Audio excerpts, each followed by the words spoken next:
예, 우리는 지금 그 서기관보다 더 나은 의에 대해서 살펴보고 있습니다. 우리는 예수 그리스도를 믿음으로 그리스도의 의를 가진 자이고 또 그 의의 삶을 살 수 있는 존재가 되었습니다. 그래서 하나님 나라의 주가 되신 예수님께서 너희의 의가 서기관보다 더 낫지 않으면 천국에 들어올 수 없다, 이렇게 말씀하셨습니다. 이 말씀은 이걸 조건으로 준 게 아니에요. 너희가 이보다 더 나은 삶을 살아야, 의를 가져야 들어온다는 조건으로 준 것이 아니고, 나를 믿음으로 말미암아 너희가 소유하게 될 그 의가 서기관보다 더 낫다, 이 말을 하고 있는 겁니다. 그래서 우리 스스로가 인지하고 또 받아들여야 됩니다. 우리는 서기관보다 더 탁월한 그 의를 가진 자이고 또 그 의를 행할 수 있는 존재가 됐다는 사실입니다. 그래서 예수님께서는 이 서기관보다 더 탁월한 그 의에 대해서 하나하나 설명하시면서 지금 십계명을 기반으로 해서 설명을 합니다. 그 첫 번째가 지난주에 본 게 그 6계명인 7계명, 그 살인하지 말라였습니다. 이것은 사람에 대한 태도입니다. 여러분, 지금 이렇게 하나하나 푸는 이것은 그냥 이런 차원이 아닙니다. 그냥 원리적으로 내가 깨닫고 마음으로 그냥 심어놓고 이 정도가 아니고 그대로 행해야 되는 겁니다. 그건 하나님 나라의 의를 가지고 하나님 나라에 들어온 자라면 이것을 한평생 추구하면서 이 계명을 중요하게 여기면서 자기 삶 속에서 지키고 드러내고 나타내려고 애를 쓰셔야 됩니다. 왜냐하면 예수님께서 제자들에게, 하나님 나라 백성에게 요구하신 의고 또 너희가 이렇게 살 수 있다라고 말씀하시면서 성령까지 주셨기 때문입니다. 그럼에도 불구하고 이렇게 살지 않는다면 아주 이것은 심각한 문제가 있는 것이죠.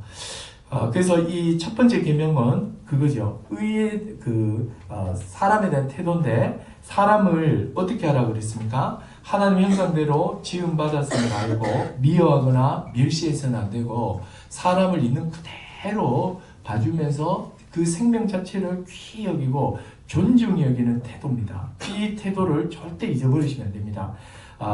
집에서부터 가정에서, 사회에서, 직장에서 할 것 없이 모든 영역에서 항상 신자는 사람을 아주 존귀하게 여겨야 된다는 사실입니다. 자, 그리고 이제 오늘 두 번째 주시는 계명은 이 7계명입니다. 7계명은 27절을 한번 보시기 바랍니다. 자, 이 형식이 똑같지요. 21절에도 보면 옛사람이 말한 바, 이건 이제 구약 이스라엘 백성에게 주신 6계명을 이야기를 하죠. 27절도 마찬가지입니다. 27절, 자, 같이 한번 읽어보겠습니다. 시작. 또 간음하지 말라 하였다는 것을 너희가 들었으나, 하나님께서는 시내산에서 이스라엘 백성에게 이 간음하지 말라고 돌판에 새겨주셨습니다. 이스라엘 백성은 시내산에서 이 계명의 말씀을 들었어요. 그리고 40년 뒤에 광야에 태어난 출애굽 2세대들도 가나안 땅이 내려다 보이는 모압 평지에서 다시 한번 더 이 명령을 들었습니다. 율법의 핵심이 10계명이고 이 10계명의 7번째 계명이 간음과 관련된 명령입니다. 여러분, 이 명령은 기본적으로 이렇게 이해하시면 됩니다. 이것은 이 성과 관련된 명령입니다. 이스라엘은 하나님께서 약속하신 가나안 땅에 들어가서 하나님 나라를 이루어야 합니다. 그런데 이 가나안 땅은 굉장히 음란한 땅이었습니다.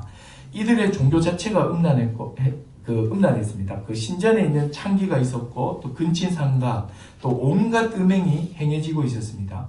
찾아보지는 않겠지만 레위기 18장에 보면 가나안 땅에 행해지고 있는 그 대표적인 성적 타락의 그 항목들을 쭉 나열하시면서 하나님께서 너희는 이거 하지 말라라고 분명히 명령하셨습니다.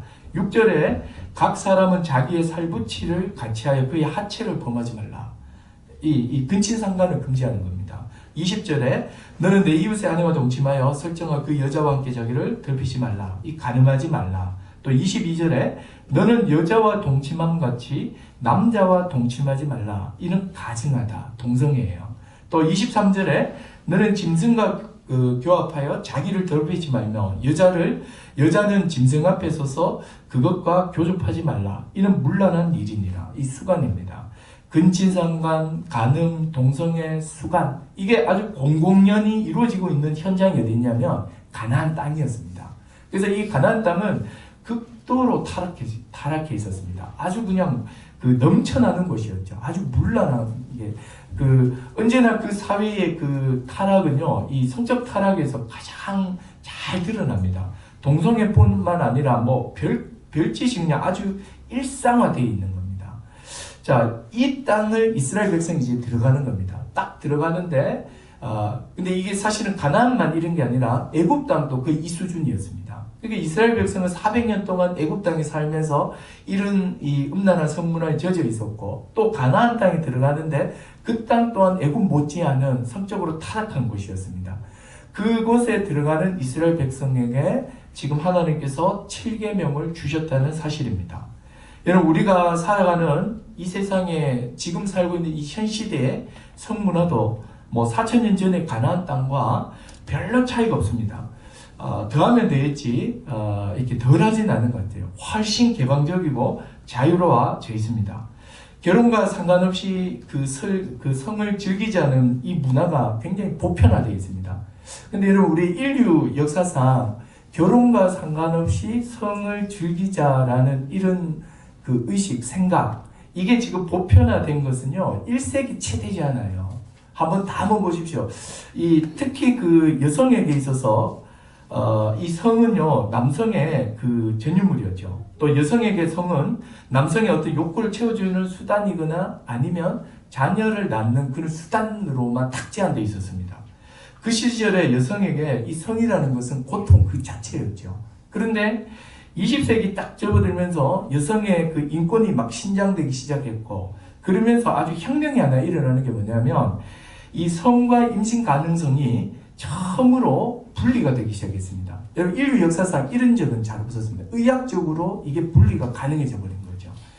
그리고 또 여성의 인권도 이렇게 막 신장되고, 그래서 이제 여성들은 임신에 불안 없이 이 성을 사용할 수 있는 시대가 됐죠. 또 이 인권도 이렇게 강화가 되고, 그래서 지금은요, 결혼과 상관없이 성이라는 것은 그 개인이 이렇게 즐기는 하나의 어떤 즐기는 하나의 그 문화가 된 거예요, 지금은. 이건 뭐 어쩔 수 없습니다. 지금 완전히 대세입니다. 이게 아주 그냥 보편화되어 있는 거죠. 이뿐 아닙니다. 지금 인터넷이나 또 이 스마트폰, 인터넷하고 스마트폰 이 두 개가 탁 결합을 하면서 언제, 어디서나, 누구나 동서양의 수많은 그 음란 영상을 누구나 해요. 어디에서나 해요. 그걸 다 받아볼 수 있는 시대가 돼버린 겁니다. 몇 번에 터치면 딱딱하면 끝나버리는 시대입니다. 그래도 얼마 전에 영국에서, 얼마 전도 아니에요, 10수년 전에 동성애 결혼 법안이 영국에서 통과돼버리고, 또 미국 여성 정치인 힐러리가 자기가 대선 주지사인가에 나올 때 동성애를 보장하는 법안을 공약으로 내건 적이 있습니다. 캐나다에서는 매년 세계적인 동성애 모임이 지금 아예 축제로 자리 잡아 있습니다. 대구에서도 뭐 큐어 축제 그러면서 하고 있지요. 그래서 이 4000년 전이나 지금이나 성의 그 타락에는 별 차이가 없어요. 오히려 지금이 훨씬 더 광범위하게 성이 타락해 있고, 레위기 18장에 나오는 이거 이상의 일들이 지금 넘쳐나고 있는 겁니다. 자, 이런 지금 한복판에서 지금 우리가 이 지금 말씀을 지금 대하고 있습니다. 레위기 18장 24, 25, 26, 30절에 보면 이런 말씀이 나옵니다. 레위기 18장에 24절이요. 너희는 이 모든 일로 스스로 더럽히지 말라. 내가 너희 앞에서 쫓아내는 족속들이 이 모든 일로 말미암아 더러워졌다. 그 땅도 더러워졌으므로 내가 그 악으로 말미암아 벌하고 그 땅도 스스로 그 주인을 토하여 내는데요. 여러분, 이스라엘 백성이 가나안 땅에 들어가서 정복 전쟁을 펼치는 것은요, 단순히 땅을 빼앗는 행위가 아닙니다. 이것은요, 하나님의 심판의 행위예요. 지금 하나님의 형상대로 만든 존귀한 자들이 이 일로 말미암아 더러워졌고 그 땅도 더러워졌다. 그 악 때문에 내가 그들을 벌한다는 거예요. 이게 심판의 이유였습니다. 그리고 이제 30절에 이렇게 말해요. 그러므로 너희는 내 명령을 지키고 너희가 들어가기 전에 행하던 가증한 풍속을, 너희가 들어가기 전에 행하던 가증한 풍속이 애굽의 풍속이에요. 이 애굽의 문화를 하나라도 따름으로 스스로 더럽히지 말라. 나는 너희의 하나님 여호와이니라. 이 레위기 18장은 결국은요, 십계명의 7장을 풀어서 쫙 설명해 놓은 거예요. 그래서 여러분, 이 레위기 그 십계명의 이 7계명을 여러분들 단순히 뭐 이렇게 간음으로 막 이렇게 딱 이해하지 말고, 이것의 근본적인 의미는요, 성의 사용과 관련된 말씀입니다.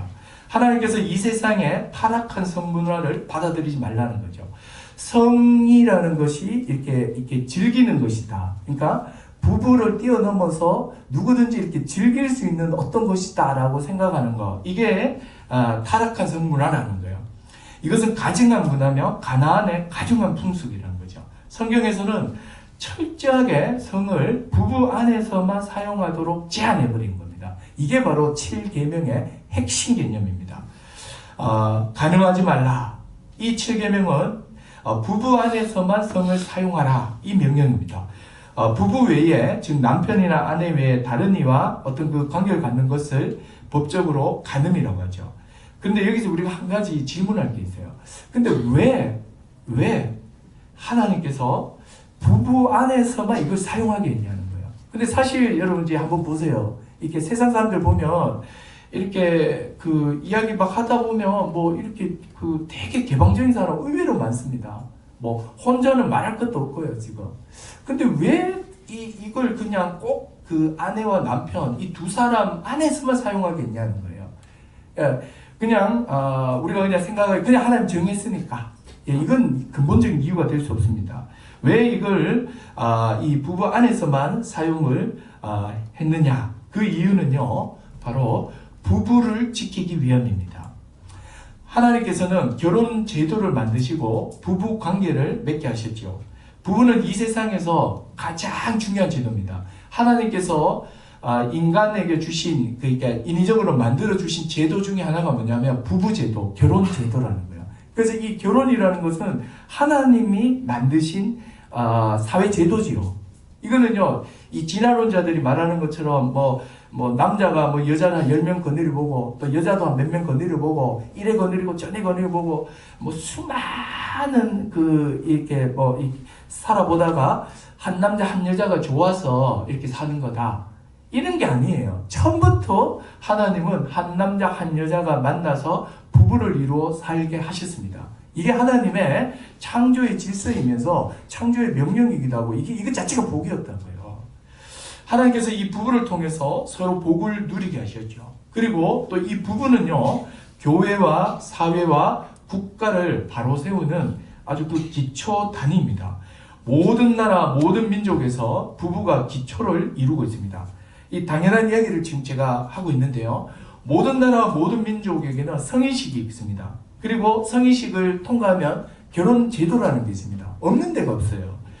어느 정도 장성하게 되면 특별한 이유가 없는 한은 대부분 결혼을 하고 부부를 이루어 살아갑니다. 근데 만약에 이 결혼 제도가 무너지고 부부가 흔들리면요, 세상은 급속도로 타락하게 됩니다. 그리고 교회도 아주 심대한 영향을 미치게 되어 있습니다. 그래서 하나님께서는 간음하지 말라는 이 명령을 십계명 속에 주신 겁니다. 몇 년 전에 이 우리나라에서 간통법이 폐지가 되었습니다. 그리고 최근에 동성애도 사회 이슈가 되었죠. 이 둘은요, 부부 관계를 위태롭게 한다는 측면에서 아주 심각하게 받아들여야 돼요. 동성애라든지 가덕제 폐지라든지 이런 거는 지금 이거 정말 잘못된 결정이에요. 여러분 이걸 딱 하는 순간에 뭐가 제일 위협받냐면 부부 관계가 흔들리기 시작해요. 저 정말 걱정돼요. 10년 한 10년은 조금 빠를 것 같아요. 한 20-30년 뒤에면 분명히 학교에서 조사할 때 이렇게 학생들 조사할 때 이렇게 할 거예요. 너가 아빠는 남자 아빠야 여자 아빠야? 좀 물을 것 같아요. 너가 엄마는 남자 엄마야 여자 엄마야? 다문화 가정처럼 그렇게 많지는 않겠지만 한 가정에 소수의 그런 동성애 가정들이 안 있겠습니까? 아주 끔찍한 세상이 펼쳐질 겁니다.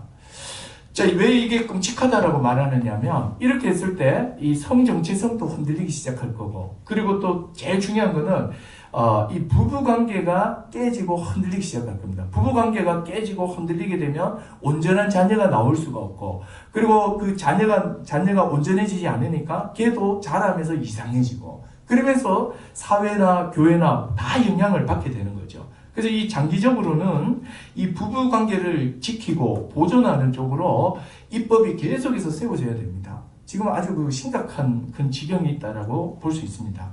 자, 근데 예수님께서는 이 간음하지 말라는 계명의 참 뜻을 두 가지로 설명을 합니다. 그게 이제 두 가지 설명하는 게 지금 이제 28절과 32절이에요. 자, 이 간음하지 말라. 이거는 첫 번째로는요, 모든 음행을 피하라.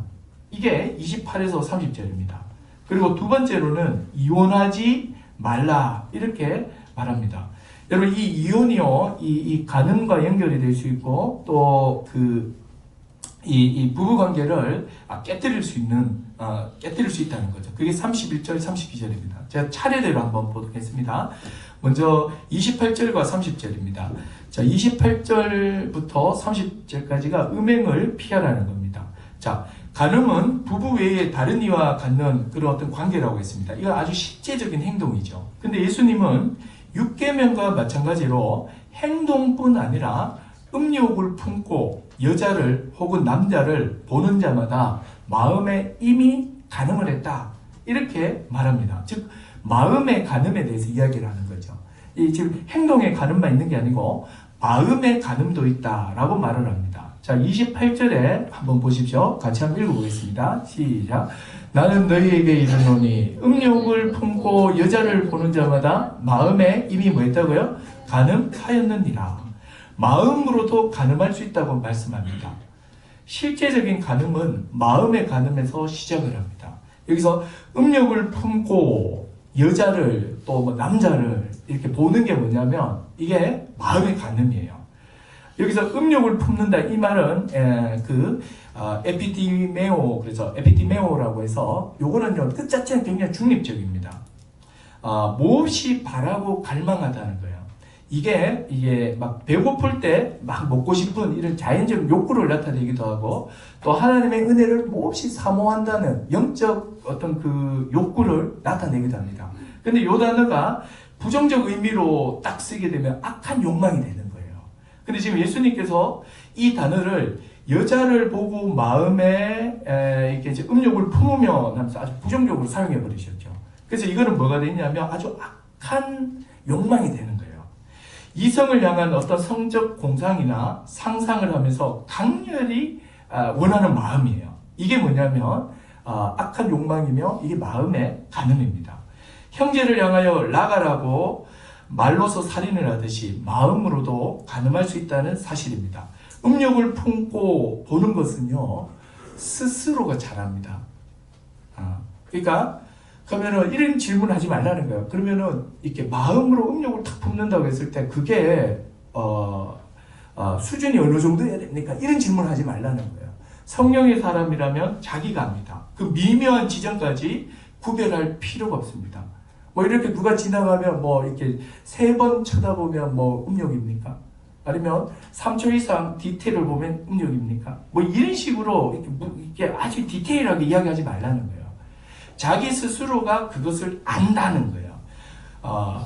시대와 문화에 따라 그 경계는 달라질 수 있는 거죠. 그런데 이 음욕이 생길 때마다 여러분들 이 말씀을 떠올리셔야 돼요. 나는 너에게 이르노니 음욕을 품고 여자를 보는 자마다 마음에 이미 간음했다.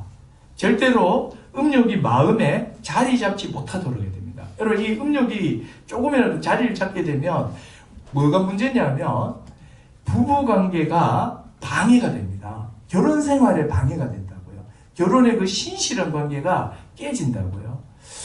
이게 이제 배우자가 갑자기 자꾸 이렇게 신경질적이고 자꾸 성질을 내고 아무 뜬금없이 이유를 막 이렇게 막 무뚝무뚝거릴 때는 두 가지 중에 하나입니다. 꼭 그렇지는 않는데 대체로 그렇습니다. 하나는 이제 배고플 때, 아니면 두 번째로는 이 음욕이 이렇게 막 이렇게 마음에 자리 잡았을 때, 이게 자꾸 이게 사람이 그렇게 돼요. 그죠? 그래서 여러분 기억하셔야 됩니다.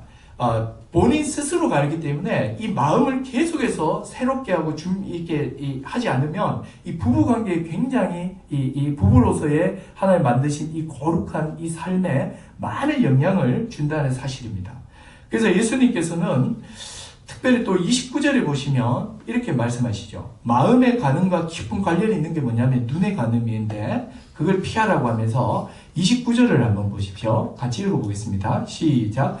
만일 내 오른 눈이 너로 실족하게 하거든 떼어내버리라. 내 백체 중 하나가 없어지고 온몸이 지옥에 던져지지 않는 것이 유익하며. 한 절 더 읽어볼까요? 시작. 또한 만일 내 오른손이 너로 실족하게 하거든 찍어내버리라. 내 백체 중 하나가 없어지고 온몸이 지옥에 던져지지 않는 것이 유익하니라. 똑같은 말이 지금 두 번이나 반복됩니다. 지체의 종류가 다를 뿐이죠. 눈이 범죄하면 눈 빼버려라. 오른손이 범죄하면 손을 잘라버리라. 온몸의 지체 중에 하나가 없어지고 지옥 안 가는 게 낫다. 지금 이렇게 말합니다. 여러분, 이 말은 실제로 눈을 빼고 손을 잘라라는 말씀 아니죠. 문자 그대로 신체를 불구로 만들라는 말씀 아니에요. 이걸 그대로 적용하면, 그죠? 제가 말 안 하겠습니다. 이걸 그대로 적용하면 여기 지금 온전한 사람 없을 겁니다. 뭐 팔 두 개 다 잘리고 이미 벌써 눈 두 개는 이미 끝났을 거예요, 아마. 그죠? 인공 눈이었는데 그 몇 번이나 수술해야 될지 모를 거예요. 자, 이 말은요, 신체를 절단하라는 것이 아니라 죄를 죽이라는 말씀이에요. 죄 죽이기를 하라는 거예요.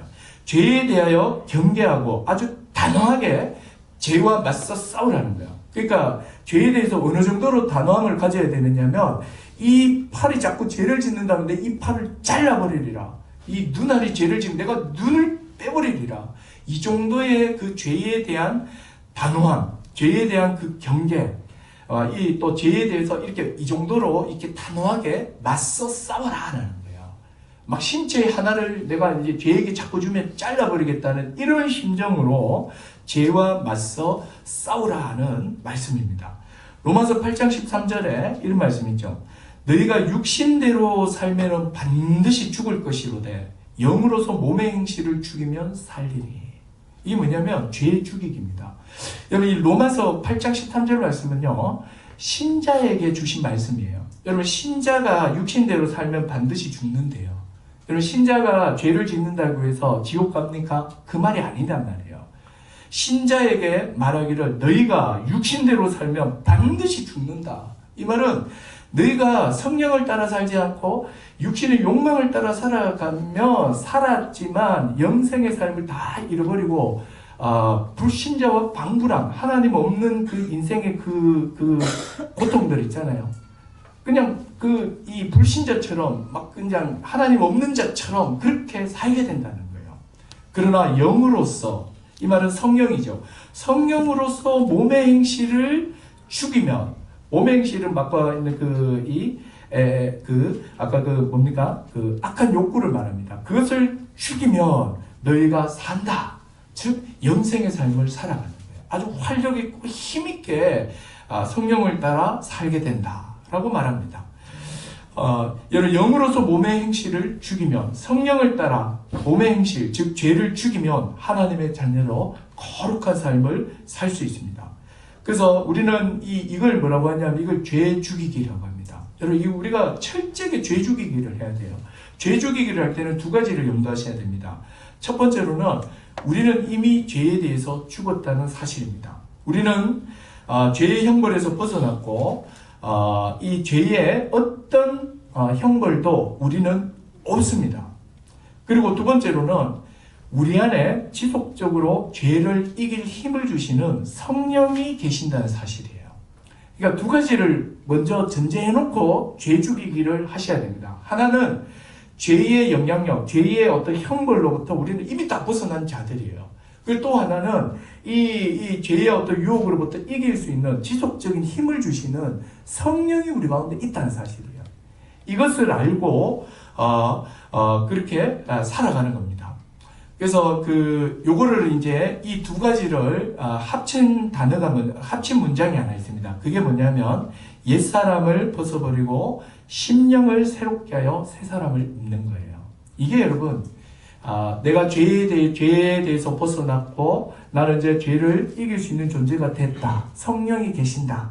이것을 표현한 말이 옛사람을 벗어버리고 심령이 새롭게 되어 날마다 새 사람을 입는 겁니다.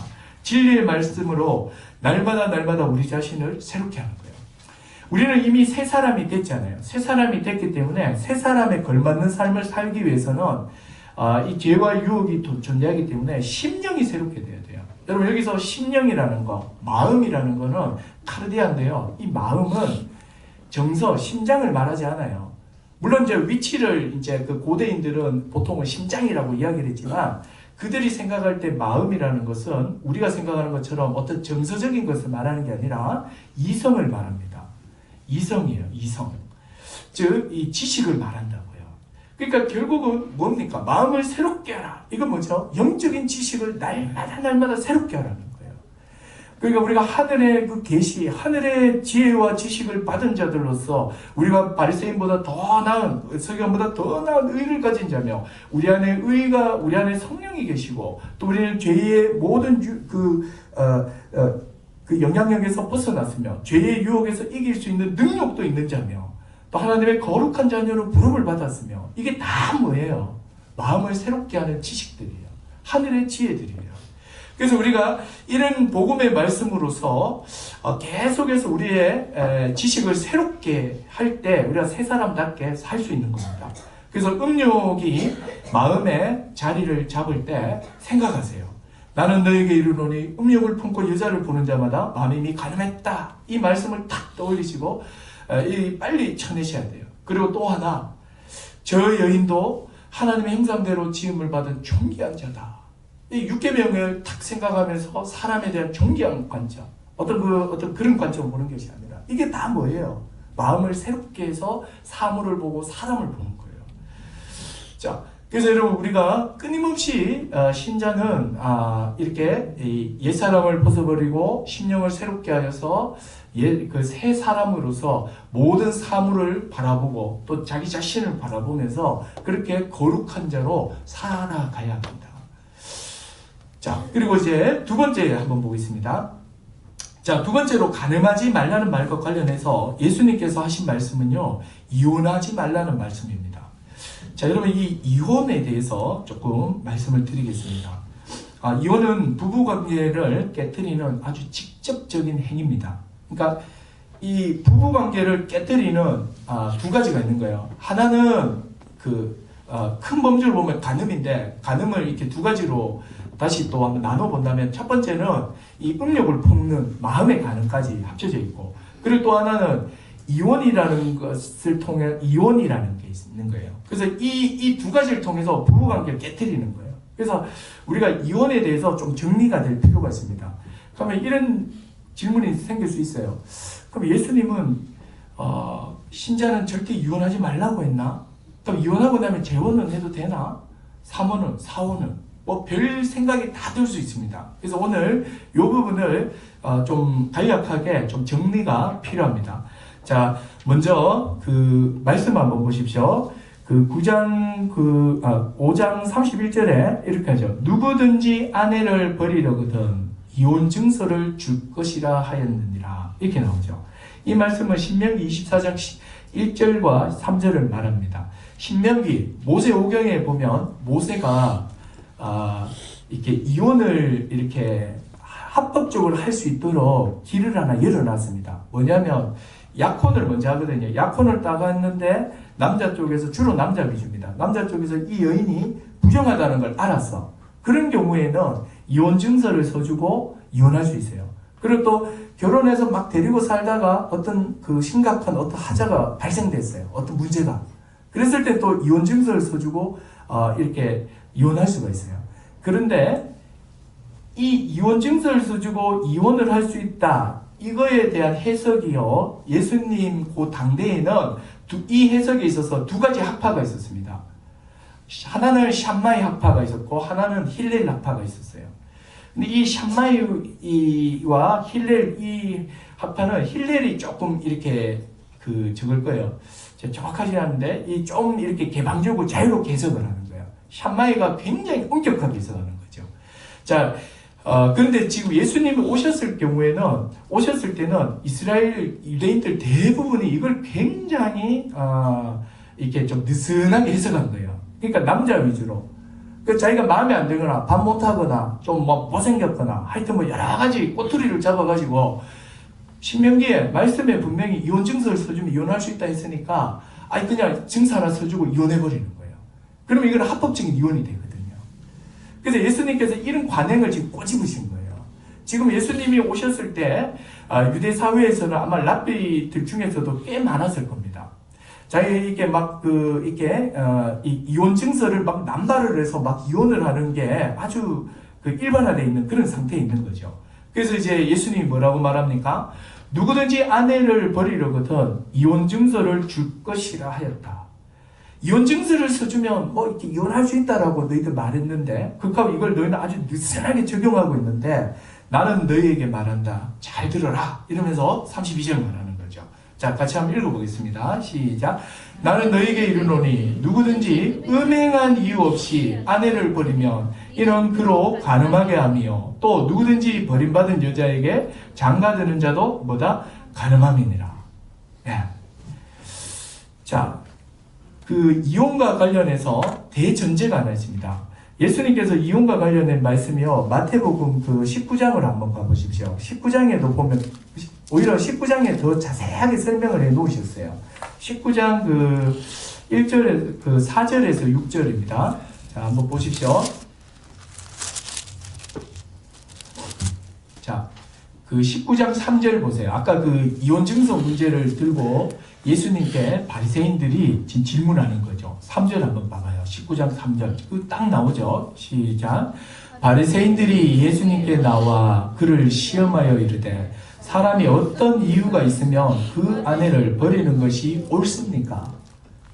증서 하나 써주고, 어떤 이유가 있으면 증서 하나 써주고 이혼해도 됩니까? 이렇게 다 시험하는 거예요. 지금 예수님 어떻게 대답하나? 그랬을 때 예수님께서 뭐라고 대답합니까?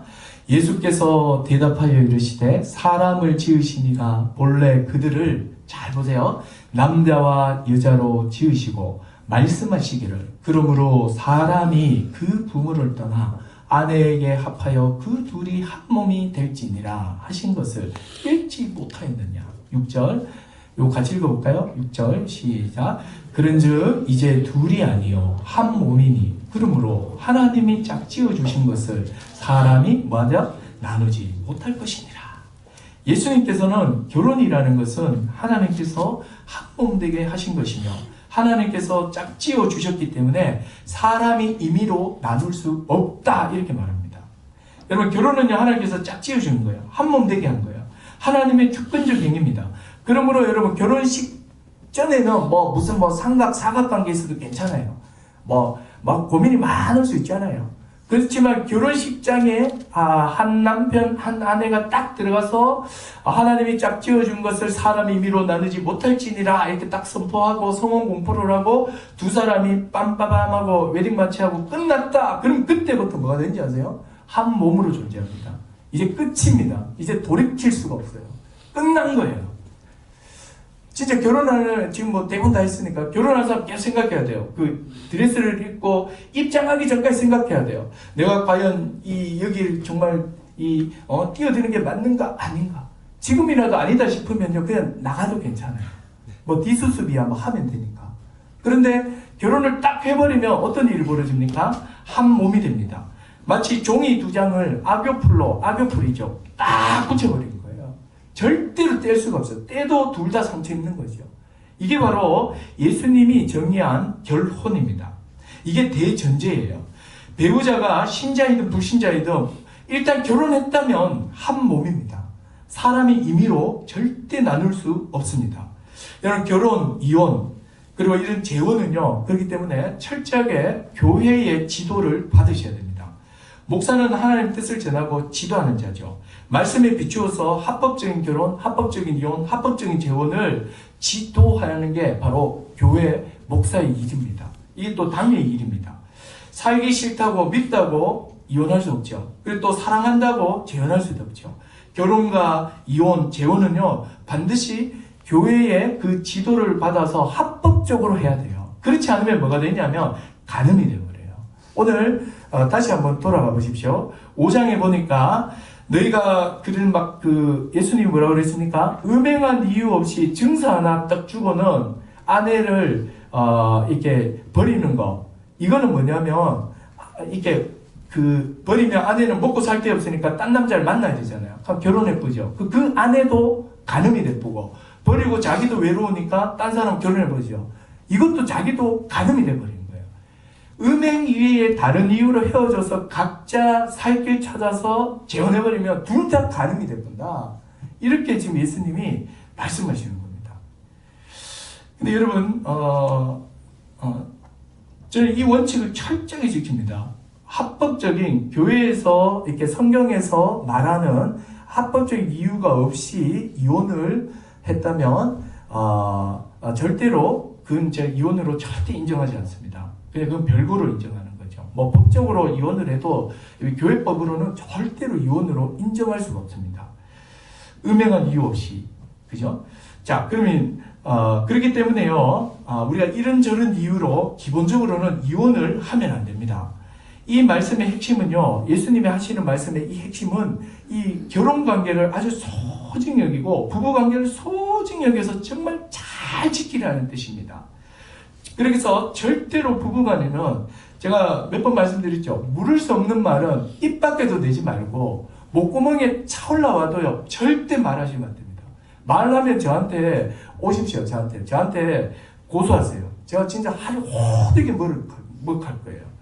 이런 말 있죠. 괜히 결혼했다. 그때 내가 그냥 뛰쳐나갈걸. 그 일부를 못 참고 들어가가지고 이런 말.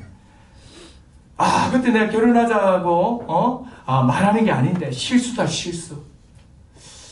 정말 성경의 그 가르침을 따라 술을 내가 안 마셨어야 했는데 내가 술을 마셔서 내가 그렇게 결정했다. 또 뭐 내가 왜 당신과 결혼인지 모르겠다. 내가 미쳤어. 애들 다 있는데. 그 진짜 미친 거예요. 나는 애들 대학생만 대봐라. 내대로 간다. 이런 말.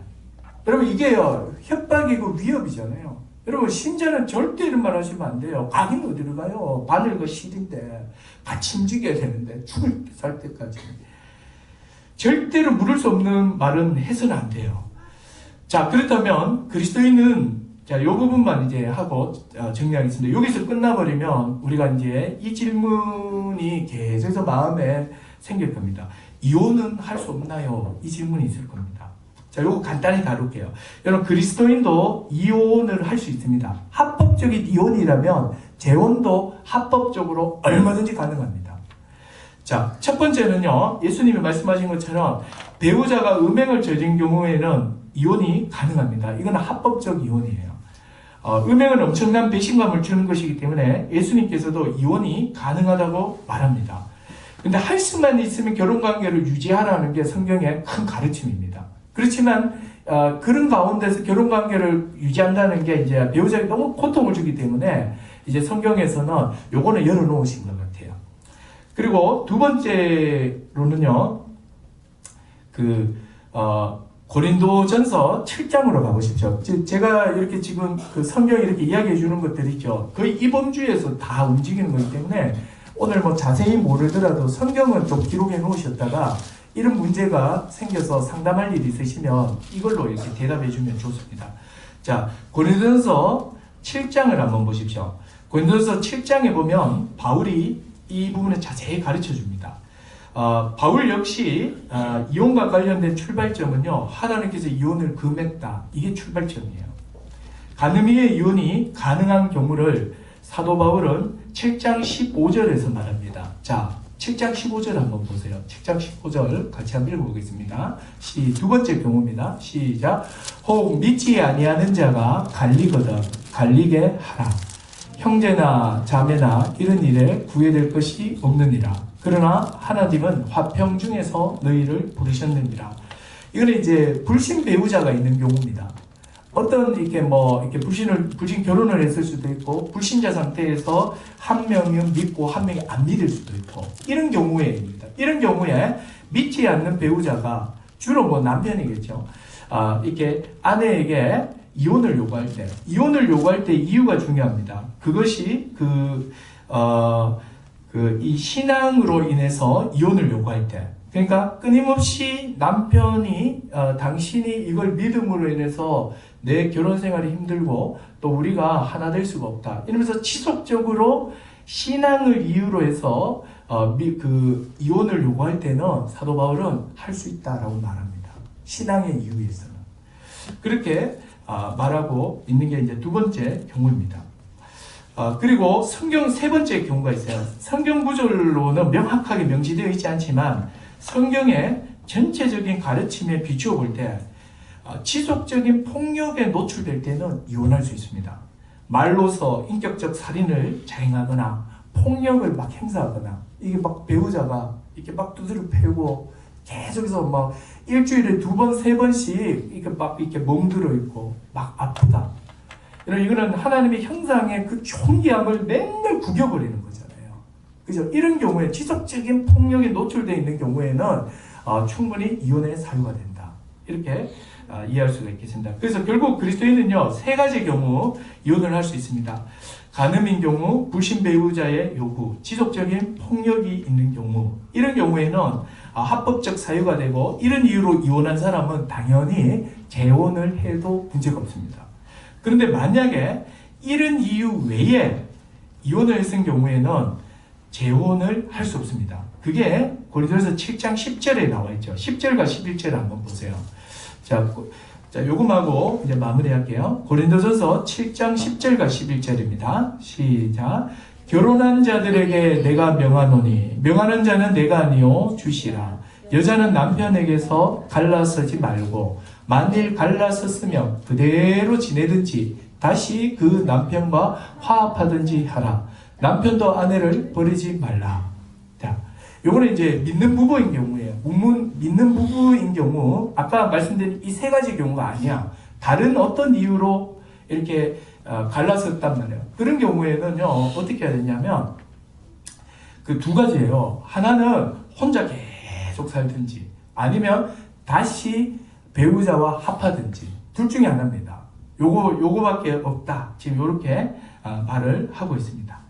자, 그리고 7장 12절과 14절은요, 배우자가 불신자인 경우에 결혼 생활을 어떻게 해야 되느냐에 대해서 설명하고 있습니다. 그것의 핵심은 뭐냐면 결혼 생활 절대 깨지 말고 배우자가 너의 경건한 삶을 통해서 구원의 소망을 가질 수 있기 때문에 최선을 다해서 결혼을 유지해라. 이게 7장 12, 14절까지의 말씀의 내용이고 7장 15절은 불신 배우자가 믿음을 핑계로 이혼을 지속적으로 요구할 경우에는 이때는 할 수 있다. 이렇게 지금 말하고 있습니다.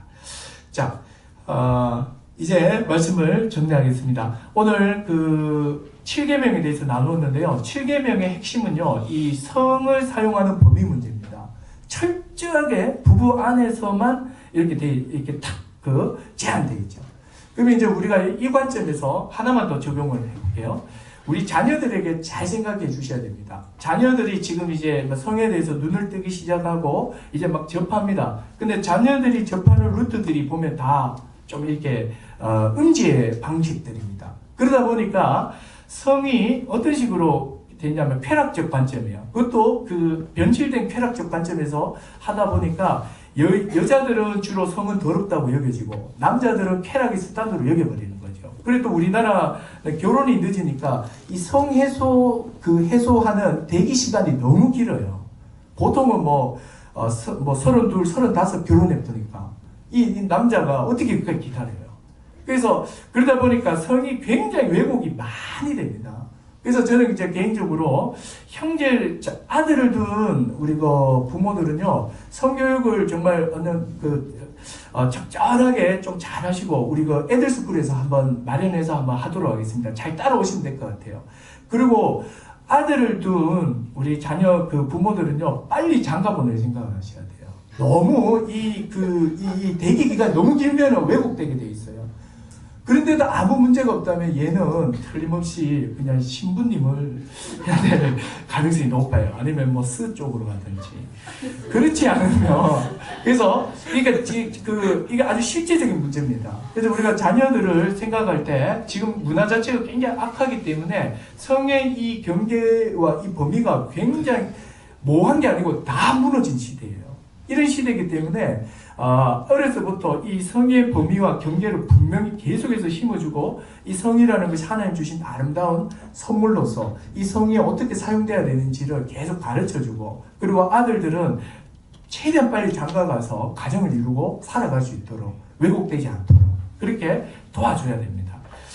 자, 이제 오늘 말씀을 마치겠습니다. 오늘 이 7계명을 생각하시면서 7계명의 핵심은 결국은요, 부부를 지키라. 이게 바로 7계명의 핵심입니다. 정말 배우자 되는 분들은 생각하십시오. 마음에 음욕조차도 내가 품어서 안 되겠다. 품는 순간 내 가정이 흔들리는구나. 이렇게 생각하시고 날마다 마음이 새로워져서 이 부부를 지키고 가정을 지키는 여러분 되시기 바랍니다. 기도하겠습니다. 이 시간에 우리 같이 한번 기도했으면 좋겠습니다. 우리 하나만 같이 기도할게요. 우리는 서기관보다 더 나은 의를 가진 자들입니다. 그래서 우리는 더 탁월한 삶을 살아야 됩니다. 성의 경계 범위가 완전히 무너진 이런 시대 속에서 우리가 성경이 말한 대로 그 성의 용도를 부부 안에서 사용하며 그렇게 한평생 아름다운 가정을 이루고 부부의 모습을 이루어간다면 이것 자체가 우리는 복음이 될 것입니다. 그리고 또 기도해야 돼요. 우리 교회 자녀들 성의 이 홍수 시대 속에서 성경이 말하는 기준을 따라 잘 살 수 있도록 하나님 은혜를 베풀어 달라고 우리가 같이 한번 기도하도록 하겠습니다. 우리 자신과 자녀들을 위해서 한번 기도하도록 하겠습니다. 기도합니다. 하나님 아버지, 이 시간 기도하기 원합니다. 하나님 우리에게 은혜를 허락해 주시니 감사합니다. 하나님 아버지, 우리에게 참으로 가정을 허락해 주시고 또 부부라는 것을 주셔서 올바르게 성을 사용하며 또 자녀를 기르며 또 우리가 이 땅을 경건하게 살아가게 하시니 감사합니다. 우리 교회의 자녀들 이 범람한 성의 홍수 속에서 우리 자녀들을 좀 잘 키워내서 하나님께 영광 돌리는 우리 경도들 다 될 수 있도록 하나님 은혜를 내려주시기를 원합니다. 무엇보다도 경건하며 아름다운 부부들이 많이 만들어져서 세상에 도전을 주며 또 거룩의 그 힘을 나타내는 우리 교회가 되게